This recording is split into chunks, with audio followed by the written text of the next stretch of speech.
கர்த்தரும் இரட்சகருமாகிய இயேசு கிறிஸ்துவின் ஈடு இணைற்ற இனிதான நாமத்தில் உங்கள் அனைவருக்கும் என்னுடைய நன்றியை மனத்தாழ்மையோடு தெரிவித்துக் கொள்கின்றேன். கர்த்தர் நல்லவர். என் அன்பு தேவனுடைய பிள்ளையே, இந்த நாட்களிலும் ஒரு விசேஷித்த செய்தியை கொடுக்கும்படியாக தேவ ஆவியானவர் என்னுடைய உள்ளத்தில் அவர் பேசினதினால் நான் இந்த செய்தியை உங்கள் முன்பாக கொண்டு வருகின்றேன். ஆண்டவருடைய வார்த்தையை, சவுலின் ஆவிகளுக்கு எச்சரிக்கையாயிருங்கள். சவுலின் ஆவிக்கு எச்சரிக்கையாயிருங்கள். வேதவசனம் சொல்லப்பட்டிருக்கிறது. யார் இந்த சவுல்? இஸ்ரவேலின் முதல் ராஜா. வேதவசனம் சொல்லப்படியே நாம் பார்க்கலாம். 1 சாமுவேல் புஸ்தகம் 10ஆம் அதிகாரம் 1வது வசனத்தில் பாருங்க. அப்பொழுது சாமுவேல் தைல குப்பியை எடுத்து அவன் தலையின் மேல் வார்த்து அவனை முத்தம் செய்து, கர்த்தர் உன்னை தம்முடைய சுதந்திரத்தின் மேல் தலைவனாக அபிஷேகம் பண்ணினார் அல்லவா என்று சொல்லப்பட்டிருக்கிறது. அவர் ராஜாவாக அபிஷேகம் பண்ணுகின்றார். முதலாவது வேதத்தில் சொல்லப்பட்டிருக்கிறது, சவுல் இஸ்ரவேலர்களுக்கு முதல் ராஜா. எனக்கு அன்பான தேவனுடைய பிள்ளையே, இந்த சவுல் யார்? அவருடைய பின்னணி என்ன? அவருடைய தகப்பனாருடைய பேச்சை கேட்டு அவர் கழுதையை தேடும்படியாக வனாந்திரத்தில் வருகின்றார். அவர் கழுதை காணப்படவில்லை. அப்பொழுது அவர்களோடு வந்த அவருடைய வேலைக்காரன் ஒருவனோடு வரும்போது அந்த ஒருவன் சொல்லுகின்றான், நமக்கு ஒரு தீர்க்கதரிசி இருக்கின்றார், நம்ம அவரை பார்ப்போம் என்று சொல்லி. அவன் வருவதற்கு முன்பாகவே ஆண்டவர் சாமுவேலிடத்தில் பேசுகின்றார், நீ அவனை ராஜாவாக ஏற்படுத்த வேண்டும் என்று சொல்லி. எனக்கு அன்பான என் தேவனுடைய பிள்ளையே, அந்த ராஜாவாக ஏற்படுத்தப்படும் முன்பு சவுல் மிகவும் தாழ்மையோடு, என் குடும்பம் எம்மாத்திரம், நான் இஸ்ரவேலில் எப்படி ராஜாவாக இருக்க முடியும் என்று சொல்லி அவருக்குள் இருந்த ஆவி மிகவும் பணிவோடு பேசுகின்றது. வேதத்தில் நீங்கள் பார்க்கலாம். 10வது அதிகாரத்திலிருந்து நீங்கள் படித்து பாருங்கள். அந்த வசனத்தில் உங்களுக்கு புரியும். அதற்கு பின்னால் பாருங்கள், 6வது வசனத்தில் பாருங்கள். அப்பொழுது கர்த்தருடைய ஆவி உன்மேல் இறங்குவார், நீ அவர்களோடு கூட தீர்க்கதரிசனம் சொல்லி வேறு மனுஷனாவாய். ஆண்டவர் சவுலை அபிஷேகம் பண்ணின பின்பு, சாமுவேலை வைத்து சவுலை அபிஷேகம் பண்ண பின்பு அவனை வேறு மனுஷனாக பிரித்தெடுக்கின்றார். எப்படி வேறு மனுஷனாக மாறுவாய்? இதற்கு முன்பு நீ உலக பிரகாரமான காரியங்களில் அலைந்து கொண்டிருந்தாய். இப்பொழுது நீ தேவனுடைய மனுஷன், நீ தேவனுக்கு பிரியமான மனுஷனாக இருக்க வேண்டும் என்று சொல்லி வேறு மனுஷனாக மாறுவாய் என்று வேத வசனம் சொல்லப்பட்டிருக்கிறது. அடுத்த வசனத்தில் பாருங்க, இந்த அடையாளங்கள் எல்லாம் உனக்கு நேரிடும் போது சமயத்திற்கு ஏற்றபடி நீ செய், தேவன் உன்னோடு இருக்கின்றார். சாமுவேல் தீர்க்கதரிசி சொல்லி அனுப்புகின்றார். எனக்கு அன்பான தேவனுடைய பிள்ளையே, அவர் தீர்க்கதரிசி சொல்லுகின்றார். 27வது வசனத்தில் பாருங்க, வேத வசனம் சொல்லப்பட்டிருக்கின்றது. 27வது வசனத்தில் நம்மளுடைய அந்த பகுதியில், அந்த 1 சாமுவேல் 10ஆம் அதிகாரம் 27வது வசனத்தில் நம்ம பார்க்கலாம். அந்த இடத்துல, ஆனாலும் பேலியாளின் மக்கள் இவனா நம்மை ரட்சிக்க போகிறார் என்று சொல்லி அவனுக்கு காணிக்கை கொண்டு வராமல் அவனை அசட்டை பண்ணினார்கள். அவனோ காது கேளாதவன் போல் இருந்தான். எனக்கு அன்பான என் தேவனுடைய பிள்ளையே, கர்த்தர் சவுலை ராஜாவாக அபிஷேகம் பண்ணியிருக்கின்றார். ஆனால் அவனை எல்லாரும் பின்பற்றினாலும் சில பேலியாளின் மக்கள் என்றால் என்ன? கர்த்தருக்கு பிரியமில்லாதவர்கள், கர்த்தருடைய வார்த்தையை கீழ்ப்படியாதவர்கள். இவர்கள் இஸ்ரவேல் ஜனங்கள் தான். எனக்கு அன்பான தேவனுடைய பிள்ளையே, இன்றைக்கு நினச்சி பாருங்கள். அநேக கிறிஸ்தவர்களே ஊர்களுக்கு விரோதமாக, ஊழியர்களுக்கு விரோதமாக அநேக காரியங்களை பேசுவார்கள். ஊழியர்களை பார்த்து காரி உமிழ்வார்கள். ஊழியர்களை பார்த்து வேண்டாத வார்த்தைகளை பேசுவார்கள், அசுத்தமான வார்த்தைகளை பேசுவார்கள். அப்படிப்பட்ட பேலியாளின் மக்களும் இன்றைக்கு கிறிஸ்துவர்களைப் போல வேஷம் தரிக்கப்பட்டு எல்லா கூட்டங்களுக்கும் போவாங்க, திருச்சபைகளுக்கு போவாங்க, எல்லா காரியத்திலும் ஈடுபடுவாங்க. அப்படிப்பட்ட பேலியாளின் மக்களும் இருக்க தான் செய்கிறாங்க. பேலியாளின் மக்கள் என்றால் என்ன? விபச்சாரம் செய்கிறவர்கள். எனக்கு அன்பான தேவனுடைய பிள்ளையே, நம்ம அப்படி இருக்கக்கூடாது. சவுலின் ஆவி உடையவர்களாக இருக்கக்கூடாது. இவர்களுக்குள்ள இருந்தது சவுலுக்கு வந்த, அதுக்கு பின்பாக வந்த ஆவி. வேதவசனம் சொல்லப்பட்டிருக்கிறது. சவுலுக்குள் இப்போது என்ன செய்கிறாரு? காது கேளாதவர் போல் இருக்கின்றார். ஏன்னா இப்போ தான் புதுசாக ராஜாவை அபிஷேகம் பண்ணி இருக்கின்றார். இப்போ தான் புதுசாக ஒரு அபிஷேகத்தை வாங்கியிருக்கிறாரு. இப்போ தான் அவருக்கு புது பட்டம் கிடச்சிருக்குது. இப்போ தான் அவர் ராஜாவை மாறி இருக்கின்றார். அவருக்குள்ள ஒரு வாஞ்சை. இன்னைக்கு அநேக பேர் புதுசாக ரட்சிக்கப்படும் போது நிறைய வாஞ்சையான காரியங்களில் ஈடுபடுவாங்க. நிறைய ஊழியர்களுக்கு செவி கொடுப்பாங்க. ஊழியர்களுக்கு எல்லா காரியத்திலும் அவர்கள் பயப்படுவாங்க. ஆனால் வேதவசனம் சொல்லப்பட்டு இருக்கிறது, அந்த ஆவி அதுக்குள்ள அவர்கள் வளர வளர சவுலை போல மாறி விடுவார்கள். வேதத்தில் கவனிச்சு பார்க்கலாம். 1 சாமுவேல் புஸ்தகம் 12ஆம் அதிகாரம் 25வது வசனத்தில் பாருங்க. 12-25 வசனத்தில் நீங்கள் இந்த வசனத்தில் பாருங்க, நீங்கள் இன்னும் பொல்லாப்பை செய்வீர்களானால் நீங்களும் உங்கள் ராஜாவும் நாசமடைவீர்கள் என்றான். யார் சொல்கிறா? சாமுவேல் ஐயா சொல்கிறாங்க. என்ன சொல்கிறாங்க? நீங்கள் ஆண்டருடைய வார்த்தைக்கு, நீங்கள் ராஜாவாயிட்டீங்க, உங்களுக்கு வேண்டிய ராஜஸ்தானம் கிடச்சிருச்சு. ஆனால் ஆண்டருடைய வார்த்தைக்கு நீங்கள் கீழ்ப்படியலைன்னா நீங்களும் நாசமாக போவீங்க, உங்கள் ராஜாவும் நாசமாக போவார். இந்த கிறிஸ்துவ சமுதாயத்தில் நமக்கு ஏன் பலவீனம், நமக்கு ஏன் போராட்டம்? ஆண்டருடைய வார்த்தைக்கு கீழ்ப்படுகிறதில்லை. நான் என்னுடைய வாழ்க்கையிலையுமே ஆண்டவர் அமைதியாக இருப்பார். சில நேரம் நான் கோபத்தில் எதையாவது செய்திடுறேன். ஆனால் ஆண்டவர் சொல்கிறார், அதனால தான் உனக்கு பலவீனம், அதனால தான் உனக்கு போராட்டம். என் மகனே, நீ காத்திரு, நான் உனக்கு சொன்னதை எல்லாம் செய்வேன் பாரு. எனக்கு அன்பான என் தேவனுடைய பிள்ளையே, இன்றைக்கு சாமுவேல் ஐயா அதனால தான் சொல்லுகின்றார், இஸ்ரவேல் ஜனங்களை பார்த்து, அவருடைய ராஜாவை பார்த்து சொல்லுகின்றார், கர்த்தருடைய வார்த்தைக்கு நீ கீழ்ப்படியாவிட்டால் நீயும்னாலும் சரி, ராஜாவனாலும் சரி, நீங்கள் நல்லா இருக்க மாட்டீங்கிறாரு, நாசமடைகிறன்ற அந்த வேதவசனம் சொல்லப்பட்டு இருக்கிறது. 13ஆம் அதிகாரம் 12வது வசனத்தில் பாருங்கள், அந்த வேதவசனம் சொல்லப்பட்டு இருக்கிறது. கீழ்காலில் பெலிஸ்தர் எனக்கு விரோதமாய் வந்து விடுகிறார்கள் என்றும் நான் இன்னும் கர்த்தருடைய சமூகத்தை நோக்கி விண்ணப்பம் பண்ணவில்லை என்றும் எண்ணி துணிந்து சர்வாங்க தகவலையே செலுத்தினேன் என்றான். எனக்கு அன்பான என் தேவனுடைய பிள்ளையே, 10வது அதிகாரத்தில் நிறைய பேர் தூசிக்கிறாங்க. அமைதியாக இருந்தவர் இப்போ ராஜாவாகி எல்லாம் ஜெயம் வந்த உடனே அவர் என்ன செய்கிறார் பாருங்க. முதல்ல ஆசாரியன் வருவதற்கு தாமதமானவுடனே, சாமுவேல் ஐயா வருவதற்கு, சாமுவேல் தீர்க்கதரிசி வருவதற்கு தாமதமான உடனே அவர்களுக்கு துணிகரமாக பயந்து அவர் பலியிட ஆரம்பிக்கின்றார். முதல் பாவம், நீங்கள் ஊழியர்களை அசட்டை பண்ணுவது, ஊழியர்களுக்கு விரோதமாக எழும்புவது. அன்பு தேவனுடைய பிள்ளையே, உங்களுடைய வாழ்க்கை நீங்கள் எப்படி இருக்கிறீங்க? நீங்கள் வளர்ந்து வரும்போது, பிள்ளைகள் படிக்கும்போது, நீங்கள் எல்லா காரியத்திலும் ஊழியர்களுக்கு கீழ்ப்படுவீங்க. அந்த பிள்ளை நல்லா வளர்ந்து, இல்லைன்னா உங்கள் குடும்பத்தில் இருக்கிற தரித்திரத்தின் ஆவி போயிட்டு நல்ல வருமானம் வந்தவரவு. ஊழியம் என்ன பெரிய ஊழியம், நாங்களும் நல்ல ஜெபம் பண்ணுவோம், எங்கள் ஜெபம் கேட்கப்படாதா? நாங்களாம் எவ்வளோ செய்தி கேட்டிருப்போம். துணிகரமான பாவங்கள். இன்றைக்கு வேதவசனம் சொல்லப்பட்டு இருக்கிறது. என் அன்பு தேவனுடைய பிள்ளையே, சவுலின் ஆவிக்கு விலகியிருங்க. அந்த சவுலின் ஆவி உங்களுக்குள்ள வேண்டாம். வசனம் சொல்லப்பட்டு இருக்கிறது. என் அன்பு தேவனுடைய பிள்ளையே, 13வது வசனம், சாமுவேல் சவுலை பார்த்து, புத்தியீனமாய் செய்தீர். வர வரைக்கும் காத்திருக்க வேண்டியதானே, ஏன் இதை அறிவுகட்டத்தனமாக செஞ்சிட்டீங்க? கடிந்து கொள்ளப்படுகின்றார் தீர்க்கதரிசி இடத்துல. வேதவசனம் சொல்லப்பட்டு இருக்கிறது. நான் அன்பான தேவனுடைய பிள்ளையே, அதற்கு பின்பு பாருங்க, அதில் எல்லாம் ஜெயத்தை கர்த்தர் கொடுத்தாலும் 15வது வசனத்தில் சொல்லப்பட்டு இருக்கிறது. 15ஆம் அதிகாரம் 10வது வசனத்தில், 1 சாமுவேல் 15ஆம் அதிகாரம் 10வது வசனத்தில் பாருங்க, அந்த வேதவசனம் சொல்லப்பட்டு இருக்கிறது. அந்த வசனத்தை படிக்கிற போது கர்த்தருடைய வார்த்தை சாமுவேலுக்கு உண்டாகி, அவர், நான் சவுலை ராஜாவாக்கினது ரொம்ப மனஸ்தாபமாக இருக்குது, அவனை ஆசீர்வதிச்சது எனக்கு மனஸ்தாபமாக இருக்குது. எனக்கு அன்பான தேவனுடைய பிள்ளையே, உங்களை குறித்து கர்த்தர் அதை சொல்லக்கூடாது. நான் அவள் குடும்பத்தை ஆசீர்வதிச்சது எனக்கு கஷ்டமாக இருக்குது, இவளுடைய பிள்ளைகளை ஆசீர்வதித்து எனக்கு கஷ்டமாக இருக்குது, இவங்கெல்லாம் இப்படி இருப்பாங்க நான் நினச்சி பார்க்கலன்னு சொல்லி ஆண்டவர் சவுலை குறித்து என்ன சொன்னாரோ அதே போல் உங்களை குறித்தும் உங்களுடைய பிள்ளைகளை குறித்தும் ஆண்டவர் சொல்லக்கூடாது. என் அன்பு தேவனுடைய பிள்ளையே, மனம் திரும்புங்க. நீங்கள் முதல்ல ரட்சிக்கப்பட்டப்போ உங்களுடைய ஆவி எப்படி இருந்தது? நீங்கள் ரட்சிக்கப்பட்டப்போ நீங்கள் எப்படி ஆவியில் எப்படி நீங்கள் பணிவாக இருந்தீங்க? அப்படி ஒரு பணிவுள்ளவர்களாக இருங்க. ஏன்னா சவுலை திட்டுறாங்க. சவுலை என்ன சொல்கிறாரு? காது கேளாதவனை போல இருந்தார்.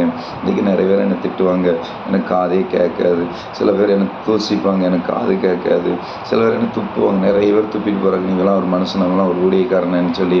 ஆனால் எனக்கு கண்ணே தெரியாது. எனக்கு அன்பான தேவனுடைய பிள்ளையே, வேதவசனம் சொல்லப்பட்டு இருக்கிறது. நம்மகிட்ட அந்த பணிவு வேணும். சவுலின் ஆவிக்கு நம்ம இடம் கொடுக்கக்கூடாது. சவுலின் ஆவிக்கு இடம் கொடுக்கும்போது தான் நம்ம விழுந்து போகின்றோம். வேதவசனத்தில் பாருங்கள், 15ஆம் அதிகாரம் 10வது வசனத்தில் அவர் ரொம்ப கஷ்டப்படுறாரு சொல்கிறாரு, என்னை விட்டு திரும்பி என் வார்த்தையில் நிறைவேற்றாமல் போனான் என்றார். அப்பொழுது சாமுவேல் மனம் வந்து முழுவதும் கர்த்தர், பாவம் ஆண்டவரே, மன்னி ஆண்டவரே, இவங்களாம் தெரியாமல் தூசிக்கிறாங்க. எசப்பா சொன்னாங்க பார்த்தீங்களா, இவங்க அறியாமல் செய்கிறாங்க. எசப்பாவையும் கன்னத்தில் அடித்தாங்க, மூஞ்சில் துப்புனாங்க. நீங்கள் தெருவில் நின்று துப்புனாங்கன்னா மூஞ்சில் நின்று துப்புனான்னு அவர் எசப்பா மன்றாடுனது போல தான் நாங்கள் மன்றாடுவோம். எனக்கு அன்பான என் தேவனுடைய பிள்ளையே, வேதவசனம் சொல்லப்பட்டு இருக்கிறது, வேத புத்தகம் சொல்லப்பட்டு இருக்கிறது. நம்மளுடைய வாழ்க்கையில் சவுலின் ஆவி புதிய ஏற்பாட்டு புத்தகத்திலையும் கீழ் நடந்தது. நல்ல கவனமாக கேட்டுடுங்க. சீமையும் தாவீதுடைய முகத்தில் துப்பினான், மண்ணள்ளி போட்டான். ஆனால் இயேசுவை துப்பினார்கள், மண்ணள்ளி போட்டாங்க. வேதவசனம் சொல்லப்பட்டு இருக்கிறது. அந்த ஆவிகளுக்கு வழி விலகிருங்க. 16ஆம் அதிகாரத்தில் பாருங்கள், 16ஆம் அதிகாரம் 1வது வசனத்தில் அதுக்கு ஆண்டவர் சொல்கிறாரு, நான் என்ன செய்ய போகிறேன்? நான் இன்னொரு மனுஷன் அபிஷேகம் பண்ண போகிறேன். நமக்குள்ளே இருக்கிற ஆசீர்வாதம் இன்னொரு மனுஷனுக்கு ஆண்டவர் கொடுக்குறாரு. எப்போ கொடுக்குறாரு? நீங்கள் கர்த்தருக்கு கீழ்ப்படியாமல் இருக்கும்போது, நீங்கள் தேவனுக்கு கீழ்ப்படியாமல் இருக்கும்போது. அன்பு தேவனுடைய பிள்ளையே, உங்களுடைய ஆசீர்வாதத்தை ஏன் இழந்து போகணும்? உங்களுக்கு வந்து வச்சிருக்கிற நன்மையை நீங்கள் இழந்து போகணும். ஆண்டவர் உங்களுக்கு என்ன சொன்னாரோ அதை செய்யுங்க. செய்ய மாட்டீங்களா? செய்யுங்க. அன்பு தேவனுடைய பிள்ளையே, செய்யுங்க. கர்த்தர் உங்களுக்கு நான் என்ன செய்யணும் ஆண்டவரே, அப்படி ஒப்பு கொடுங்களாம். நீங்கள் ஆசீர்வாதமாக இருப்பீங்க. நீங்கள் யாரை நம்புறீங்க? சொந்தக்காரங்களெல்லாம் நம்புறீங்க, உங்கள் பணத்தை நம்புறீங்க, உங்கள் பொருளை நம்புறீங்க, புறமதஸ்தர்களை நம்புறீங்க. ஏன் நீங்கள் நாசமாக போகணும்? வேதவசனம் சொல்லப்பட்டு இருக்கிறது. ஆண்டவர் தாவீதை அபிஷேகம் பண்ணினார். கவனிச்சு பாருங்கள். தாவீதை அபிஷேகம் பண்ணின பின்பு சவுலுக்குள்ளே இருந்த ஆவி போயிடுச்சு. ஆண்டவர் கொடுத்திருந்த அபிஷேகம் போயிடுச்சு. இப்போ சவுலுக்குள்ளே ஒரு வேற ஆவி, எரிச்சல். சொல்லுவாங்க, எப்பவுமே எனக்கு எரிச்சல் வருது பிரதர். இந்த எரிச்சல் ஏன் வருது? ஆண்டவர் தந்த பரிசுத்த ஆவியானவர் நம்மளை விட்டு எடுத்து விடுபட்ட பின்பு கோபம் வேறு, எரிச்சல் வேறு. கோபம் வரலாம், ஆனால் எரிச்சல் வரக்கூடாது. நீ எரிச்சலாக இருப்பது நல்லதோ? எரிச்சல் தேவனுக்கு விரோதமானது. எரிச்சல் படவே கூடாது. சிலவங்க குடும்பத்தில் பாருங்கள், எப்போதும் பிள்ளைகளை பார்த்து எரிச்சல் பட்டுக்கிட்டு இருப்பாங்க. எப்பவும் குடும்பத்தில் உள்ளவங்களை பார்த்து எரிச்சல் பட்டுக்கிட்டே இருப்பாங்க. அந்த எரிச்சல் உங்களுக்குள்ளே வரவே கூடாது.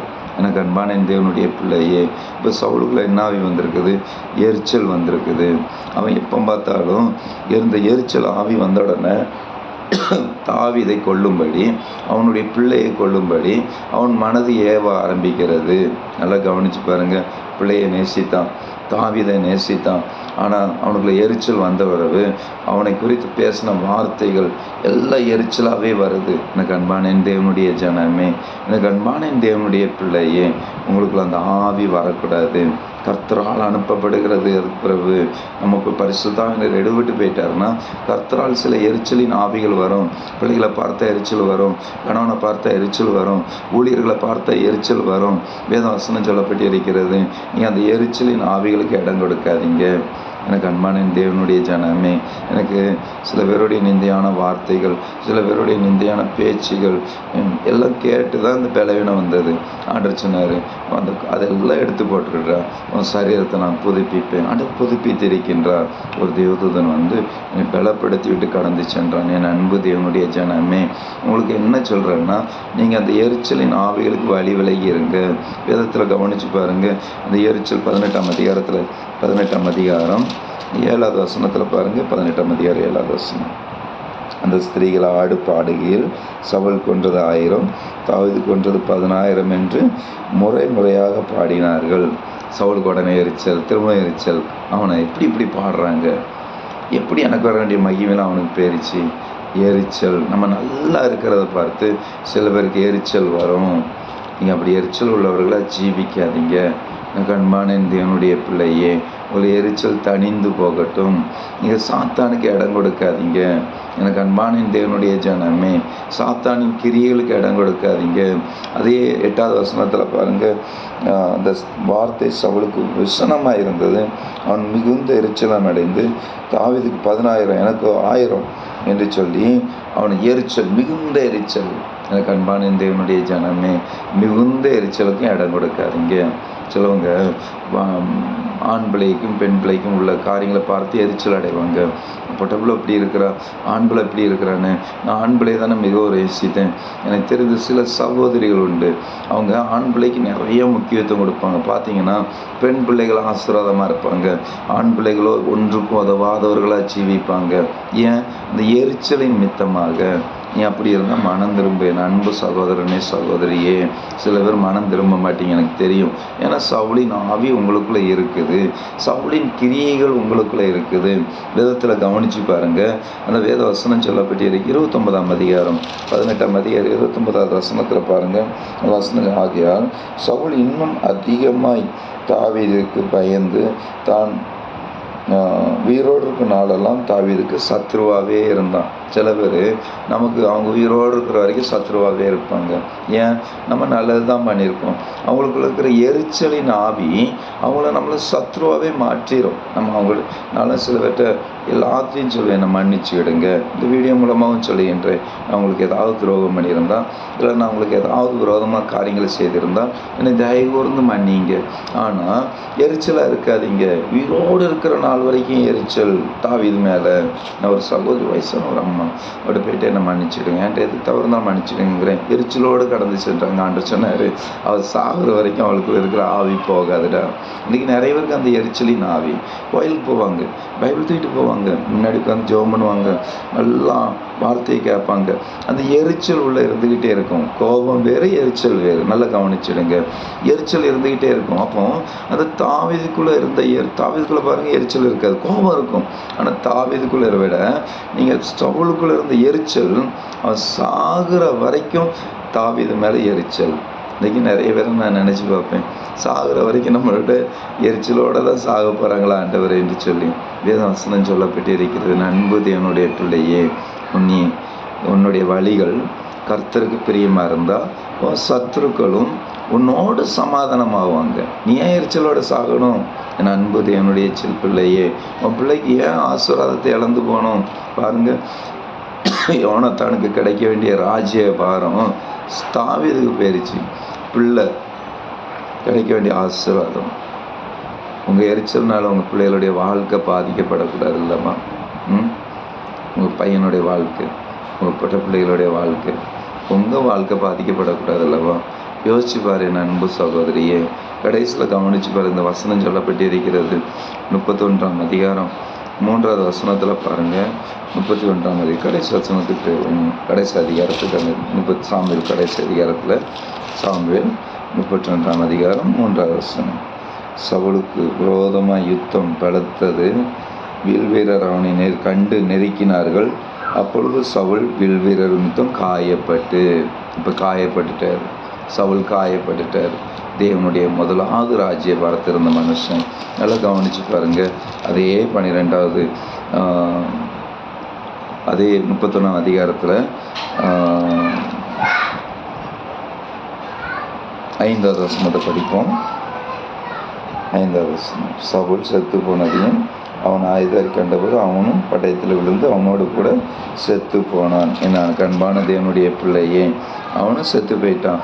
அதுக்குறவு வேதவசனம் சொல்லப்பட்டிருக்கு 12வது அதிகாரத்தில் 12வது வசனத்தில், அவர்களில் பலசாலிகள் முழுவதும் அங்கே எடுத்து யாபேஸ் கொண்டு வந்து அவைகளை அங்கே தகனம் பண்ணினார்கள். எனக்கு ரொம்ப கஷ்டமாக இருந்தது வசனத்தை படிக்கும்போது. இஸ்ரவேலின் முதல் ராஜா. இன்னைக்கு நான் மறிச்சிட்டேன்னா என் உடம்பை தகனம் பண்ணணுமா, அடக்கம் பண்ணணுமா? கவனித்து பாருங்கள். தகனம் பண்ணினார்கள். நல்லா கவனித்து பாரு. தகனம் பண்ணினார்கள், எரித்தார்கள். எனக்கு அன்பான தேவனுடைய பிள்ளையே, ஆபிரகாமை என்ன பண்ணாங்க? அவரை அடக்கம் பண்ணினார்கள். சாராளை அடக்கம் பண்ணினார்கள், சாமுவேல் ஐயாவை அடக்கம் பண்ணினார்கள். ஆனால் அங்கே இஸ்ரவேலின் முதல் ராஜா அவர்கிட்ட இருந்த எரிச்சலின் ஆவியினால, ஆண்டருடைய ஆவி அவரை விட்டு வெளியில் போனதுனால, கர்த்தருக்கு பிரியமில்லாத காரியத்தை செஞ்சதுனால அவனுடைய சரீரத்தை தகனம் பண்ணினார்கள், எரித்தார்கள். அன்பு தேவனுடைய பிள்ளையே, நமக்கு அப்படிப்பட்ட ஒரு நிலைமை வரக்கூடாது. நீங்கள் ஆண்டருக்கு பிரியமாக இருங்க, உங்கள்கிட்ட இருக்கிற எரிச்சலின் ஆவி வெளியில் போகட்டும். சவுலின் ஆவி வேண்டாம் நமக்கு. நம்ம தாவீதை போல எல்லா காரியத்திலும் கர்த்தருக்கு கீழ்ப்படிந்து நடப்போம். கர்த்தர் பெரிய காரியங்களை செய்வார். தாவீதை சவுல் எத்தனை தடவை ஏமாத்தினார் கவனிச்சு பாருங்க. மீகாலை வைத்து ஏமாத்துகின்றார். என் பிள்ளைய கட்டி கொடுப்பேன்னு சொல்லிட்டு அதுக்கு கட்டி கொடுக்கல. ஏன் பணம் இவ்வளவு, நான் ராஜ்யபாரத்தில் இருக்கிறேன்னு சொல்லி மீகாலை வேறொருவருக்கு கட்டி கொடுத்து விட்டார். ஆனால் மீகாலுக்கு குழந்தையே இல்லை. கவனிச்சு பாருங்க. என் அன்பு தேவனுடைய பிள்ளையே, சாபம் ஆண்டவருடைய வார்த்தைக்கு, நம்ம சொன்ன வார்த்தைக்கு நம்ம என்ன செய்யணும்? கீழ்ப்படியணும். வாக்கு கொடுத்தா கொடுக்கணும், இல்லைன்னா வாக்கு கொடுக்கக்கூடாது. எரிச்சல் வரக்கூடாது. ஜெபம் பண்ணுவோமா? எங்களை நேசிக்கிற நல்ல தந்தை, இந்த நாட்களுக்காக நன்றி செலுத்துகின்றேன். பலத்தினாலும் அல்ல, பராக்கிரமத்தினாலும் அல்ல, உடைய பரிசுத்த ஆவியானவருடைய கிருபையும் பரலோக ராஜாவுடைய மகிமையும் எங்களோடு இருக்கட்டும். எல்லா தீமைக்கு வழிகளை பாதுகாத்துக்கொள்ளும், பொல்லாப்புக்கு வழிகளை பாதுகாத்துக்கொள்ளும். சவுலின் ஆவி வேண்டாம், நம்முடைய பரிசுத்த ஆவியானவர் எங்களோடு இருக்கட்டும். தாவீதின் ஆவியானவர், தாவீது கொடுத்த அதே பரிசுத்த ஆவியானவர் எங்களுக்குள்ள கடைசி வரைக்கும் எங்களை ஆட்கொள்ளட்டும். நீர் தாமே பொறுப்படும். கர்த்தர் எங்களோடு இயேசு கிறிஸ்துவின் நாமத்தில் நல்ல பிதாவே, ஆமென். God bless you.